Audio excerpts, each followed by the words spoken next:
Welcome back to Remodeling Reinvented. I'm your host, Caitlin Copley, joined as always by my amazing producer, Diana Voelker. Today, we have an interesting conversation for you that we're really excited to share. Going into a new year often has a way of making us pause and reflect on our goals, our routines, and very often our homes. It's when a lot of homeowners start thinking, something here is not working anymore, or this year, we finally want to do something about it. So today, we're joined by Sam Lindahl, a project director at Jackson Design and Remodeling. Sam brings a wealth of knowledge to his clients and works closely with homeowners from the earliest planning stages all the way through to construction. In this episode, we're talking about how to approach a remodel with intention, how to clarify your goals, define the right scope, and plan a project that truly fits your life before design even begins. We hope you enjoy the episode. Welcome, Sam. We're so glad you could be here. To be here. Yeah, start of the year. I know. So, Sam, at the start of the new year, we often see a spike in homeowners reaching out to us. Often they have that mindset, new year, new me, whether they're working out more, maybe they want to eat healthier. And a lot of times it's to do with changing their homes and they start thinking about that. So, from your perspective, when homeowners come to you this time of year, what do you think is usually driving that desire to do a remodel? Yeah, I think you touched on a couple of those. I think everybody has, again, that fresh mindset. And, we all have our, physical goals and, eating well and all of those things. So I think, you just kind of look at your life holistically. And obviously a big part of that is your home. And, a lot of times at the end of the year, we're so busy with hosting at the holidays or traveling. And so just our time is not as much available as it is typically in the beginning of the year or in the middle of the year. So I think, clients are seeing that the first of the year is really the right time. Yeah, and like goal setting and all of that. Absolutely. So, before homeowners start talking about their materials or finishes, maybe they've gone on Pinterest and House and they're like, I really like this light, or I really like this flooring or tile. And sometimes it can lose a little bit of what the focus of what they want to do. Right. So, what are some questions that you encourage homeowners to ask themselves early on in that process, especially during the beginning of the year when they maybe are not sure what they want to do or not sure about their budget? Yeah, absolutely. I think, starting kind of high level and just understanding your home. Typically our clients have lived in their houses for many, many years. And a lot of times I hear my clients saying, hey, we've tolerated this long enough and ready for, something new. And a lot of times what would be good to ask yourselves is, what stress does this space create? What are the Mm, pain points that I'm experiencing as I'm living on a daily life? And, that could be from waking up in the morning, but you feel stressful in your space because it's unorganized, or it could be components of the kitchen as we're getting ready and huddling around the kitchen for packing our lunches for the kids' school. A lot of those things can create challenges. And so I think identifying what creates those stressors in your life is good. And then also potentially, what are we willing to compromise and where are we not? mhm. So a lot of times clients will come with a wish list of a lot of different components, Okay. and we have to prioritize those things. And then, also I think, are we solving one problem? Solving one thing, or are we solving several things? I think that's a little bit of a discovery process as well. And you probably have a lot of married couples, mm, Yes.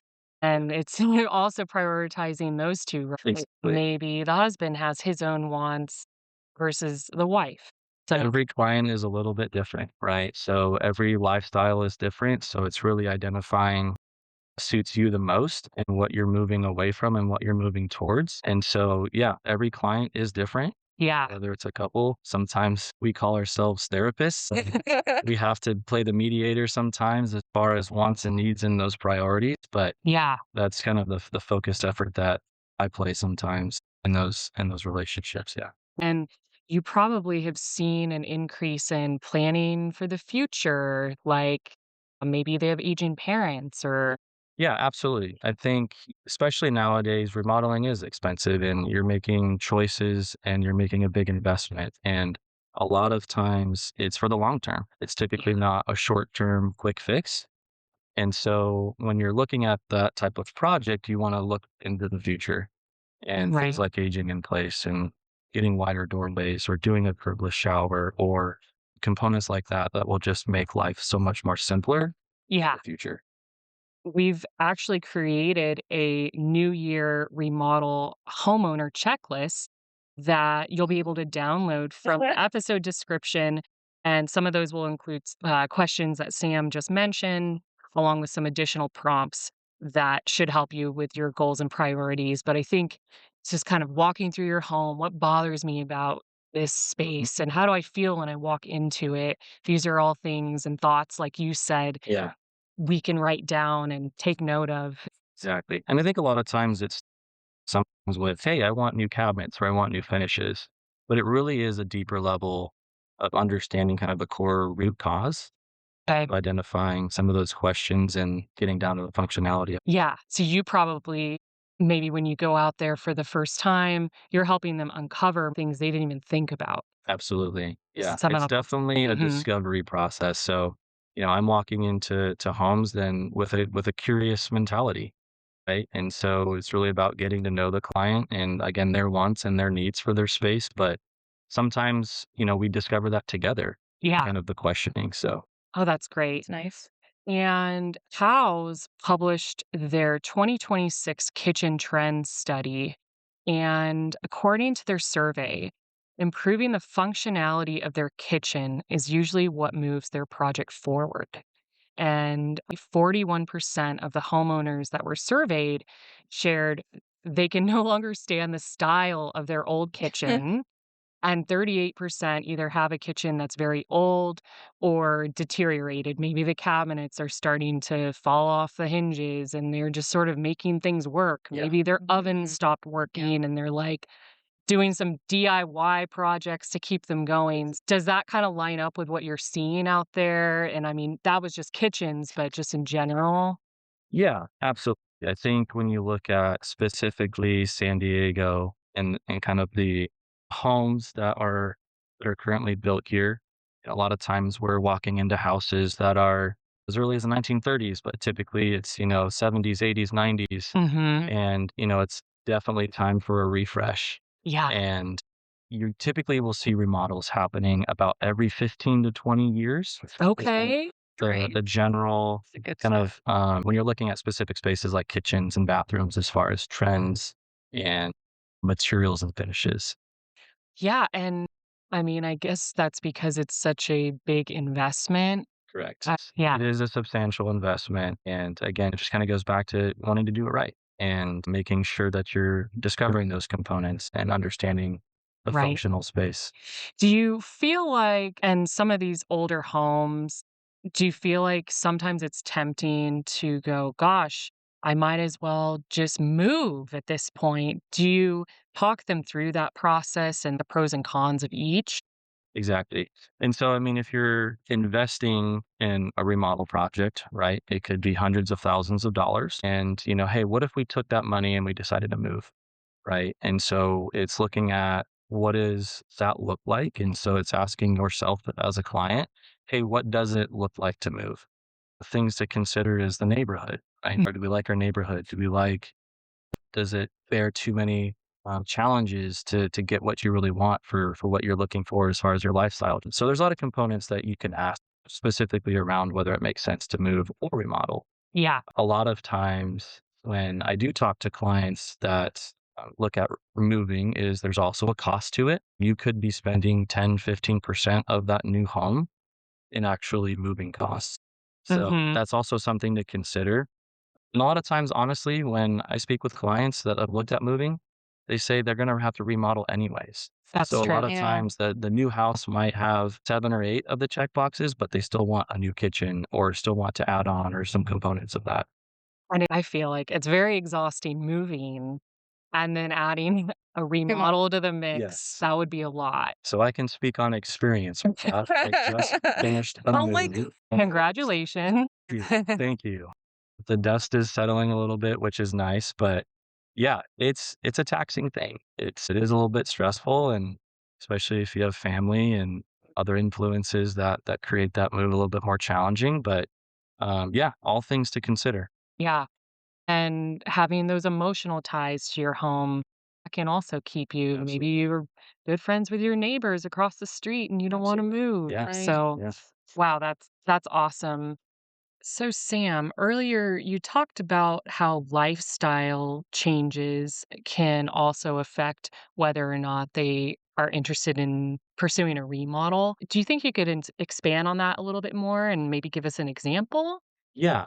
I think one client that comes to mind, I met these folks probably about 4 years ago, and when I first met with them, they had a pretty small and confined home.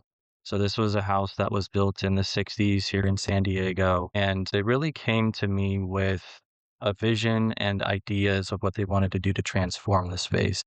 And so the initial conversations really started out as, "Hey, just tell me a little bit about yourself." And just to get to know them a little bit on a deeper level and not just what they wanted to do, but also kind of their vision for the future as well. And Okay. so what we did was expand the kitchen. So we actually built an addition to allow for a larger kitchen so that they could host. And we also built a second story addition above that that allowed for a bonus room. Biggest challenges they had was a small living space, Mhm. and they wanted to be able to comfortably entertain, host their family, and so that was definitely a non-negotiable for them was that expanded space, Yeah. and so we were able to accomplish that for them. Yeah. I mean, I think we can all relate when you have Nice. a tight space and Yes. family, that can, definitely add to the stress, just like you said Yeah, earlier with the exactly. holidays, and everyone wants maybe some extra privacy, Mm, or when they wanna be able to interact, there's space to do it. yes, Yeah, absolutely. and they're proud of what they have, and Yeah, and I still in contact with these folks and talk about the holidays and, wish them Merry Christmas and those types of yeah. Nice. got a handwritten letter from them Oh Oh, my gosh. saying that, they absolutely love the space and create those memories that they initially talked about when we first met. And oh, so it's Wow. really cool seeing that come to life. I Yeah. love that. Yeah, I mean, it really does change someone's life, It their is. Mhm. Big environment. Yeah, and I think that's something to think about this whole new year, new me. A lot of times it's your surrounding environment that can contribute to the psychology of how you feel. So, no, it's definitely something to think about. I notice with myself when my bedroom is all clean and I make my bed, I Yeah. feel good. Everything in its right place. Absolutely. Oh, so let's talk about defining the project scope. We've heard this term scope of work mentioned a lot. And that term, I think, especially if you've never remodeled before, it can feel a little bit intimidating. From your perspective, what do you think the scope of work or project scope really means? Yeah, I mean, I think there's a lot of different definitions of what a scope of work entails. It could be 2 pages, it could be 40 pages, and I Mhm. think that really matters. But in my opinion, a scope should really define the entire project from the initial planning and permitting, essentially to the final punch list walk. Those things should include what spaces we're affecting. They should include things of how the structure is impacted of the home, if we're Okay. going to be moving any walls or doing additions, things like the foundation, things like the framing, things about the roof structure. This should also include all the systems. So all your plumbing, your HVAC, your electrical. It could include upgrades to that for sound systems or home automation. Mhm. So you talk about those types of possibilities. And then you kind of take it into the finishes. And so, how is this project finished out? What type of appliances do we want? What level tile do we want? Mhm. So, we talk about all of the components. And I think also having a clear budget as Okay. well. And so having a clear cost of what the project is going to be. And so having that detailed out as well as how you're paying for it, should Mhm. be something that you should be looking for as a client when you're working with a company. And then kind of along with the budget, it should have a timeline as Yeah. well. And so an understanding of what that timeline looks like for the construction of a project. Right. So I think ultimately it's about, not what you're doing, but also how and Yeah. defining how you're building it to get from point A to point B. Yeah. Because have you seen it happen where maybe you've heard a story in the past where maybe they remodeled before and they sort of designed as they went along? Absolutely. I speak with a lot of clients, and one of the questions that I ask them is, have you ever remodeled before? Yeah. And, some clients say yes, and sometimes they hesitantly say yes because it was a bad experience. And Oh, yeah. unfortunately, you have to kind of hear that. But yeah, there definitely are some challenges that go with this. There's just an immense amount of details that go into even the planning side of things. So it's Mhm. really important to understand and define that scope of work, and so that you can just plan and execute on the construction phase properly. Right. And it could be where maybe they've never done it that way before. So it may seem like a lot of work in the beginning, Sure. but in the end, it'll make for a smoother project probably. Yeah, yeah. I mean, I feel like a clearly defined scope really protects you Yeah. in the sense of understanding exactly what's involved in the project, and down to the level of defining each space in each Mhm. room. Yeah. What goes to the electrical? Are we putting in can lights? Are we putting in J boxes? Are we putting in dimmers? Are we putting in three-way switches? So there's a ton of components just within each category that needs to be defined so that you as a client understand what the expectation is for the finish. Yeah. And so again, it's really just about protecting yourself, and you're really buying an insurance for your project. It's true, and setting those expectations with Yeah. each other, Mhm. and you feel confident going forward, Yep. and you help clients through all of those Yep. decisions, along with the designers and the whole team. And you mentioned the budget. So, what do you think, from your perspective, what element has the biggest impact, do you think, on the budget? Yeah, I think a lot of times as you're looking at pretty pictures online or Instagram or House or anything like those, things can be flashy like the appliances. Oh, they have an upgraded appliance package, or they have beautiful custom light fixtures. And yeah, those can be expensive. But again, I think what people don't think about is essentially how they got there, right? So I talked about how the project is built versus just the what, and what's entailed into adding an island to your kitchen, right? So if we want to move the sink from the perimeter or add a sink to the island, you have to saw cut the foundation. You have to run your underground sewer, and you have to run plumbing to those locations. So there's definitely costs, obviously, to get those types of components in your project. And those are the things that you'll need to define on the front side before even the finishes go in. Right. So a majority of your budget, I think, will go and be applied to the systems and how the project is built. Yeah. Yeah. So for something that's a little bit more complex or Mhm, architecturally mhm. focused, that will also drive the cost along with the finishes, but Yeah. usually the some of the structural things have a lot of Yes. impact. And speaking of that, from your perspective and from what you've seen, I know some people, they want to phase out a project. Sure. When does it make sense to phase project out versus doing it all at once? I know it's like, gosh, if I'm doing this project, I might as well just do it. And like it's That's gonna be loud and dusty. Band-Aid off. Yeah. So how do you work that out usually? Yeah, I mean, I think that honestly starts in kind of the early discussion of the project, and just kinda, again, going back to getting to know the client. And talk about like the construction phase as you're planning that out, which will also impact scope, right? So those are something that have to be defined on the front side. But I think if you're looking at holistically doing the project all in one phase, I think there's definitely there's a bigger initial investment, Hmm. but there is some efficiencies as far as getting all the work complete one time.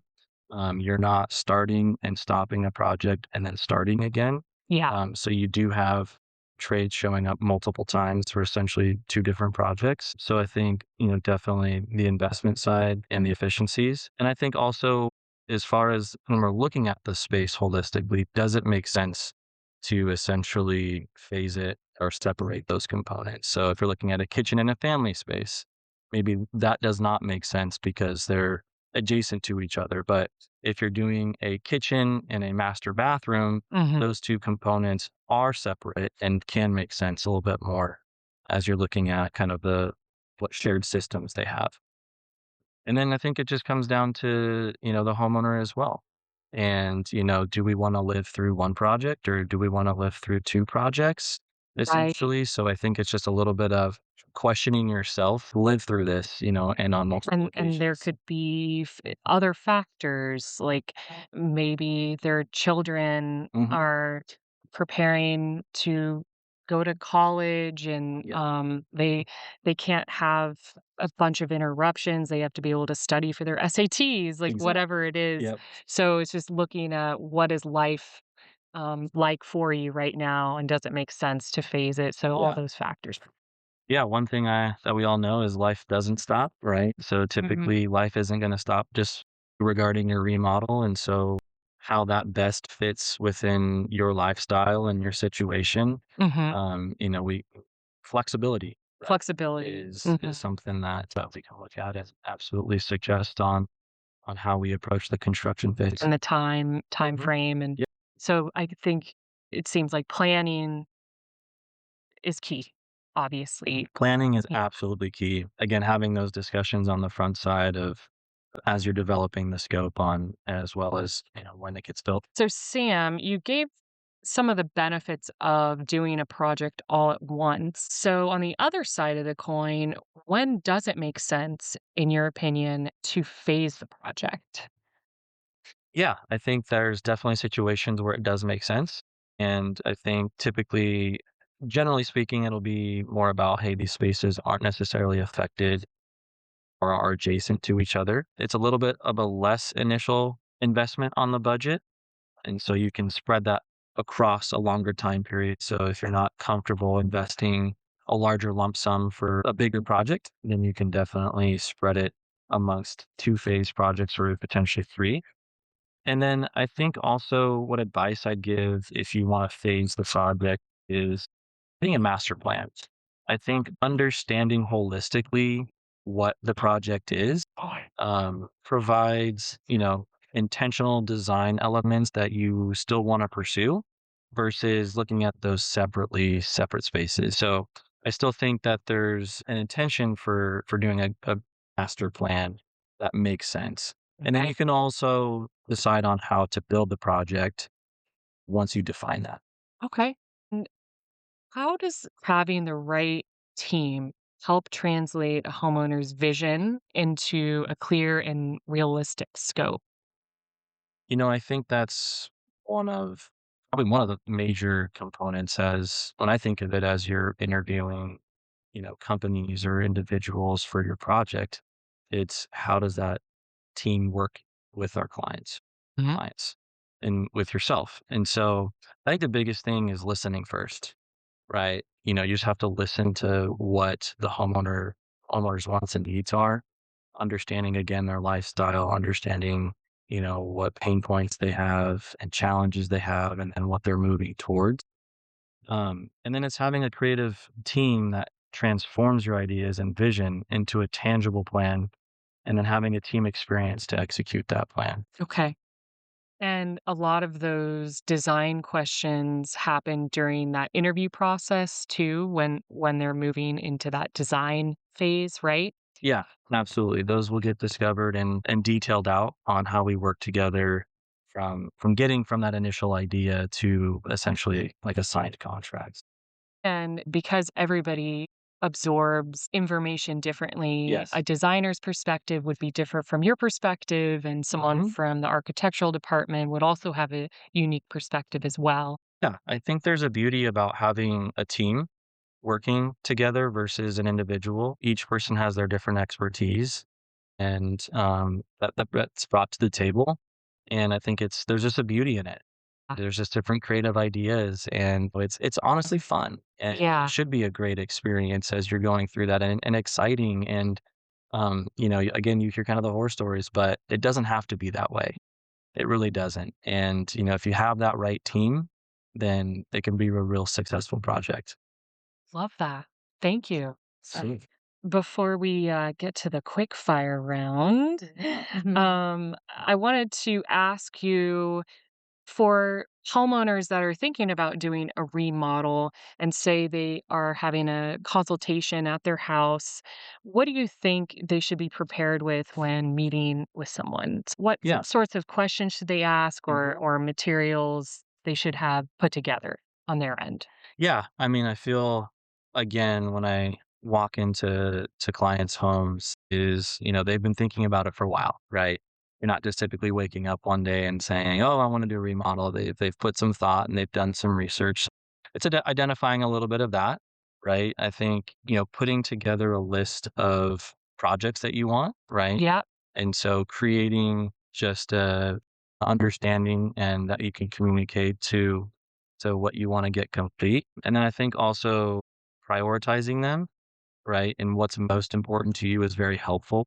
Hmm. So that we can have discussions about, again, what are the non negotiables that you want to make sure that you include?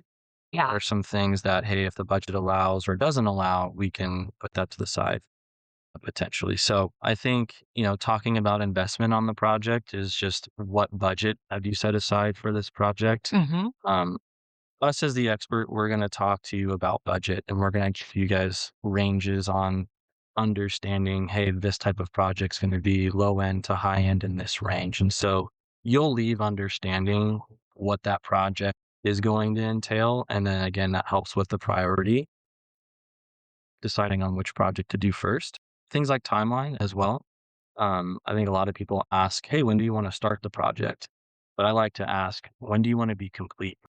Like And work s Yeah, backwards. and so working backwards allows you to understand when you need to make that decision, and so if you have that timeline of construction and then the permitting process and then understanding the planning on the front side, that's gonna paint a better picture of, "Hey, this project is gonna take X amount of months or years potentially, and when do we need to start the process?" I think that provides a little bit Okay. more clarity too. And then I think generally just how you wanna feel in the home. I Hmm. think that's it kinda reveals a little bit deeper of what you want to accomplish, and when the dust settles and we hand the keys back over to you is how do you wanna feel in that space? Hmm. I think that's really important to make sure that, a well thought through design is accomplished. Well, I think that's great advice. Diana, Oh you my wanna take the goodness. quick Yes, fire round? Sam. It's time to Let's wrap do it. things up. The quick fire grand finale. Okay, what is one daily frustration homeowners mention that often signals it's time for a remodel? Ooh, that's a good one. Lots of different things, but probably something that I experience often is kind of the general statement of, hey, we're kind of always in each other's way. There's a lot of times where houses, again, specifically in San Diego, I think are compartmentalized or they're Hmm. separated. And so they're confined spaces like in kitchens or bathrooms. And so a lot of times it's looking at how potentially we will expand that space Nice. and better functionality. Yeah. Hmm. That makes sense. Yeah, you definitely don't wanna be Yeah, You after know, all that. yeah, or Yeah. like siblings, and they're Gosh. like, "I'm using the yeah, bathroom, get Right. out of here." absolutely. Yeah, All right. So, what is the smartest reset decision a client can make that saves money long term? I think that's centered around the scope. I mean, I think Ooh. just kind of in general, having a plan, right? And then being able to just take a minute, take a breath, slow down a little bit, define what that scope is, define what your challenges are, and then before you're jumping to a solution. So, really just diving in and making sure you have that plan set in place. Oh, that's nice. What's the one upgrade homeowners underestimate that ends up making the biggest impact? I feel like it's probably the layout. mm, And it may be function too, right? Mhm. So a lot of times when we're walking through the space, it might be, hey, we want to just upgrade these finishes, but there's a that deeper level of, hey, what are the real challenges? And I think just being able to explore different layout options and kind of lifestyle and how you live in the home is kind of the biggest impact versus just some cosmetic upgrades, some finish upgrades. Because, yeah, I'd say you would like to cook a lot more, but the way your kitchen is laid out, it adds all Yeah, this extra time. Maybe you do a lot of meal prepping, whatever it absolutely. is, and all those minutes add up, and we know time is precious. So Yes. by redesigning it to make it work for you, I think that makes perfect sense. Yeah, Awesome. Thank absolutely. you, Sam. Thank you Mhm. guys. Well, Sam, this has been a really helpful Good. conversation. We really appreciate you being here. And I think homeowners are going to hopefully get some good tips and advice when they're thinking about their New Year remodel. Absolutely. Yeah. Great. All right. Thank Thank you. you. Thank you. And that's a wrap on today's episode. If this episode resonated with you, be sure to subscribe to Remodeling Reinvented wherever you listen to podcasts. We're excited to share more with you in the episodes ahead and look forward to continuing the conversation. Thanks for listening.